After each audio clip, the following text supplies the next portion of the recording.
অপু বিশ্বাস যে বুবলিকে ইঙ্গিত করে টয়লেট দিবসের শুভেচ্ছা জানাইছে এরকম একটা স্ট্যাটাস দিছে। আমার কথা হচ্ছে আপনারা যারা অপু বিশ্বাসের ভক্ত আছেন, হ্যাঁ? ঠিক আছে, অনেকেই অপু বিশ্বাসের ম্যাক্সিমাম ভক্তেরই আমি শিক্ষা-দীক্ষা অনেক কম দেখেছি। অনেকের আবার অপু বিশ্বাসের উপরে সিম্প্যাথি কাজ করে কারণ সে একটা ডিভোর্সি দুঃখী মহিলা। এই জিনিসটা অনেকে মানতে পারে না। হ্যাঁ, ডিভোর্স জিনিসটা কিন্তু আসলেই কষ্টের। আমাদের কিন্তু অপু বিশ্বাসের প্রতি সিম্প্যাথি ছিল সবারই। কিন্তু সে যদি এই পরবর্তীতে এখন যে কাজগুলো করছে সেগুলো একসময় সে শাকিব খানের পরিবারকে নিয়ে করছে। যখন সে শুনছে শাকিব আর বুবলির বিয়ে হয়ে গেছে তখন সে শাকিব খানকে পাম্পটি দেওয়া শুরু করলো, বুবলিকে নিয়ে বলা শুরু করলো। তো প্রথমে কিন্তু সে বুবলিকে নিয়ে কিছুই বলে নাই, শুধু শাকিব এই করছে, শাকিবের ফ্যামিলি এই করছে, এগুলো নিয়েই সে বলতো। তো আমার কথা হচ্ছে এগুলো করে কি সে আদৌ মানে দিন শেষে সে কি পাচ্ছে? এগুলো হচ্ছে মানে ট্রমা থেকে, যারা ট্রমায় থাকে তাদের হচ্ছে মানে ট্রমা থেকে বের হওয়ার পর একটা যে রিয়াকশন থাকে। এখন আমার কথা, ডিভোর্সের কষ্ট আসলে কতদিন থাকে? ডিভোর্সের কষ্ট থাকতে পারে অনেক দিন। এমন না যে সে শাকিব খানকে খুব ভালোবাসছে এই সেই। সে যদি ভালোবাসতো সে তো আরেকবার বিয়ে করার সিদ্ধান্ত নিত না। সে কিন্তু বহুবার বলছে যে জীবনে তো একা থাকা যায় না, কাউকে না কাউকে তো পছন্দ করতেই হয়। আবার সে বলল আমি সিঙ্গেল ছেলে বিয়ে করব, আমি কোনো ইউজড কাউকে বিয়ে করব না। ফ্যামিলি থেকে মা চাচ্ছে আমি সেটেল হই, এখন একটু বিজি আছি, হয়তো ভবিষ্যতে মানে বিষয়টা হচ্ছে সে কিন্তু ছেলে খুঁজছে অনেক। সে কিন্তু ছেলে পায় নাই, কারণ মানে একটা ছেলে যখন একটা মেয়েকে বিয়ে করবে তখন সেই মেয়ের ভিতরে সেই ছেলেটা শান্তি পাবে কিনা সেই জিনিসটা সে দেখে।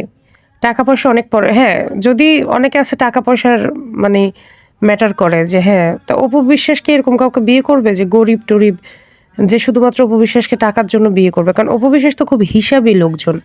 সে দেখবে যে সে কার থেকে কি পাচ্ছে, মানে সে কাউকে দিয়ে তারপরে সেখানে ঘর জামাই টাইপের কাউকে রাখবে। অপু বিশ্বাস তো ওরকম কেউ না। এখন আমার বিষয় হচ্ছে যে সে অনেক চেষ্টা করে সে ওরকম পাত্র পায় নাই। আর যার বয়স মনে করেন মানে অপু বিশ্বাসের বয়স তো মনে করেন 35 গুগল অনুযায়ী, 36 চলতেছে, কিন্তু তাকে দেখতে লাগে হচ্ছে 42-45। তো এরকম মেয়েকেও বা কে বিয়ে করবে? ওরকম মেয়েকে বিয়ে করবে 45-46-এর কেউ একজন। তো সে যদি সিঙ্গেল ছেলে চায়, এই চাই হ্যান ত্যান, এত ক্যাটাগরি ভাই, কোনো না কোনো দিক থেকে তো স্যাক্রিফাইস করতে হবে। সেকেন্ড শাকিব খান তো আপনি পাবেন না। এখন আপনি লোক দেখানোর জন্য শাকিব খানের থেকে সেরা কাউকে বিয়ে করতে যাচ্ছেন, বাস্তবতা তো ডিফারেন্ট। আপনি কি আদৌ শাকিব খানের থেকে ওরকম কোয়ালিটিফুল কিনা এটাও তো দেখতে হবে। তো বহুত হয়েছে এগুলো। আমার মনে হয় অপু বিশ্বাসের প্রতি সবারই একটা সিম্প্যাথি ছিল, কিন্তু পরবর্তীতে তার এই ধরনের কথাবার্তার কারণে সে আমার মনে হয় মিডিয়ার অনেকের কাছে আসলে এখন হাস্যকর একটা ব্যক্তি হয়ে গেছে। তার পলিটিক্যাল যে স্ট্যান্ডবাজি সেটা তো আছেই, কিন্তু পলিটিক্যাল বুঝলাম এটা এক একজনের ব্যক্তিগত ব্যাপার, কে আওয়ামী লীগ কে বিএনপি করবে। কিন্তু বুবলিকে নিয়ে সে হ্যাপি টয়লেট ডে জানাইলো। তো টয়লেট ডে তো 20 তারিখ না, 19 তারিখ।